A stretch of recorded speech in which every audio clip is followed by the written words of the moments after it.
अभिनिवेश को वहां बैठे और अदिति को कमरे से जाते देखकर गोकुल को कुछ खटक गया। उसकी त्योरियां बदल गई। कठोर स्वर में बोला, तुम यहाँ कब आए? अभिनिवेश ने अविचलित भाव से कहा, तुम्ही को खोजता हुआ यहाँ आया था। तुम यहाँ ना मिले तो नीचे लौटा जा रहा था। अगर चला गया होता तो इस वक्त तुम्हें यह कमरा बंद मिलता और पंखे के कड़े में एक लाश लटकती हुई नजर आती।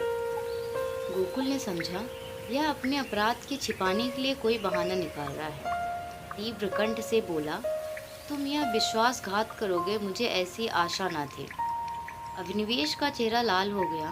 वह आवेश में आकर खड़ा हो गया और बोला, ना मुझे यह आशा थी कि तुम मुझ पर इतना बड़ा लांछन रख दोगे। मुझे ना मालूम था कि तुम मुझे इतना नीच और कुटिल समझते हो। अदिति तुम्हारे लिए तिरस्कार की वस्तु हो सकती है, मेरे लिए वह श्रद्धा की वस्तु है और रहेगी। मुझे तुम्हारे सामने अपनी सफाई देने की ज़रूरत नहीं है, लेकिन अदिति के लिए उससे कहीं पवित्र है जितनी तुम समझते हो। मैं नहीं चाहता था कि इस वक्त तुमसे उससे ये बातें कहूँ, इसके लिए और अनुकूल परिस्थितियों की राह देख रहा था, लेकिन मुँह मामला आ पड़ने पर कहना ही पड़ रहा है। मैं यह तो जानता था कि अदिति तुम्हारे घर में कोई आदर नहीं, लेकिन तुम लोग उसे इतना नीच और त्याज्य समझते हो, यह कि आज तुम्हारी माता जी की बातें सुनकर मालूम हो। केवल इतनी सी बात के लिए वह चढ़ावे के गहने देखने चली गई थी। तुम्हारी माता ने उसे इस बुरी तरह झिड़का जैसे कोई कुत्ते को भी ना भिड़केगा। तुम कहोगे, इसमें मैं क्या करूं? मैं क्या ही कर सकता हूं? जिस घर में एक अनाथ स्त्री पर इतना अत्याचार हो, उस घर का पानी पीना भी हराम है। अगर तुमने अपनी माता को पहले ही दिन समझा दिया होता तो आज यह नौबत न आती। तुम इस घर इल्ज़ाम से नहीं बच सकते। तुम्हारे घर में आज उत्सव है। मैं तुम्हारे माता पिता से कुछ नहीं बातचीत कर सकता, लेकिन तुमसे कहने में संकोच नहीं है कि अदिति को मैं अपनी जीवन साहचर्य बनाकर अपने को धन्य समझूंगा।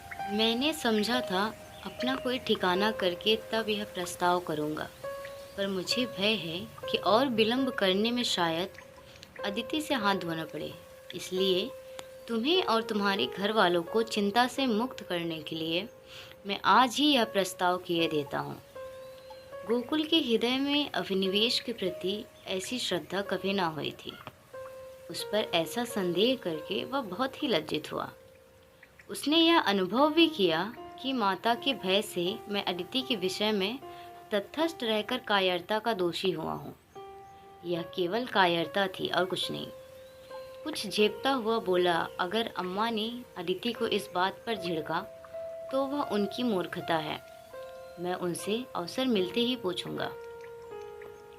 अभिनिवेश, अब पूछने पाछने का समय निकल गया। मैं चाहता हूँ कि तुम अदिति से इस विषय में सलाह करके मुझे बतला दो। मैं नहीं चाहता कि अब वह यहाँ क्षण भर भी रहे।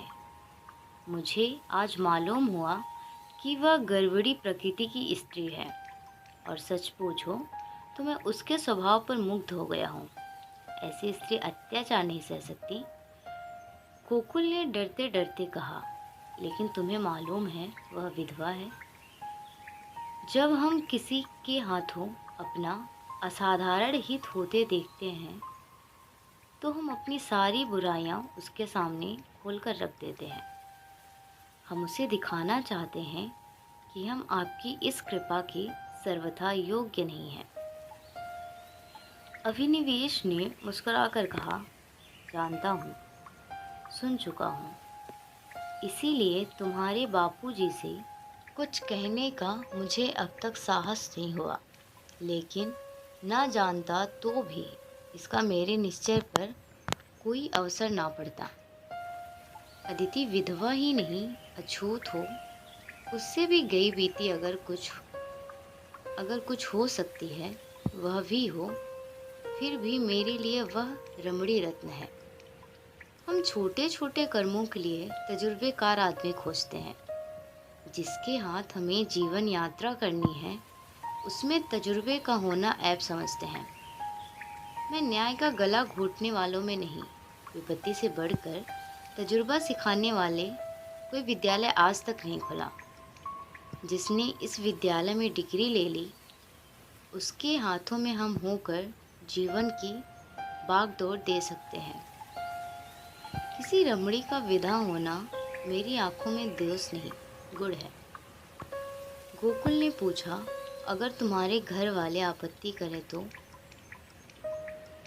अभिनिवेश ने प्रसन्न होकर कहा, मैं अपने घर वालों को इतना मूर्ख नहीं समझता कि इस विषय में आपत्ति करें।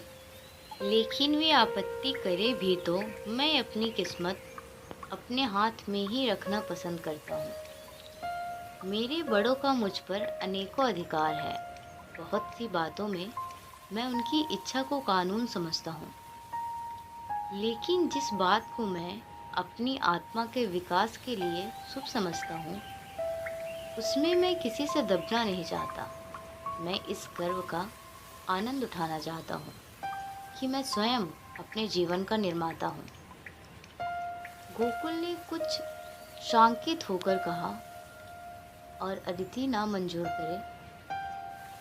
अभिनिवेश को यह शंका बिल्कुल निर्मल जान पड़ी। बोले, तुम इस समय बच्चों की सी बात कर रहे हो गोकुल, यह मानी हुई बात है। अदिति आसानी से मंजूर ना करेगी। वह इस घर में ठोकरें झिड़कियां सह लेगी, गालियां सुनेगी, पर इसी घर में रहेगी। लोगों के संस्कारों को मिटा देना आसान नहीं है, लेकिन हमें उसका राजी करना पड़ेगा।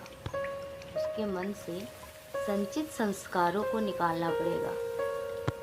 हमें विधवाओं के पुनर्विवाह के पक्ष में नहीं हो। मेरा ख्याल है कि पतिव्रत का यह अलौकिक आदर्श संसार का अमूल्य रत्न है और हमें बहुत सोच समझकर उस पर आघात करना चाहिए। लेकिन अदिति के विषय में यह बात नहीं उठती। प्रेम और भक्ति नाम से नहीं, व्यक्ति से होती है। जिस पुरुष की उसने सूरत भी नहीं देखी, उससे उसे प्रेम नहीं हो सकता। केवल रस्म की बात है। इस आडंबर की, इस दिखावे की हमें परवाह नहीं करनी चाहिए।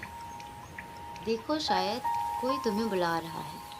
मैं भी जा रहा हूँ। 2-3 दिन में फिर मिलूंगा। मगर ऐसा ना हो कि तुम संकोच में पड़कर सोचते विचारते रह जाओ और दिन निकलते चले जाएं। गोकुल ने उसके गले में हाथ डालकर कहा, मैं परसों खुद आ जाऊंगा।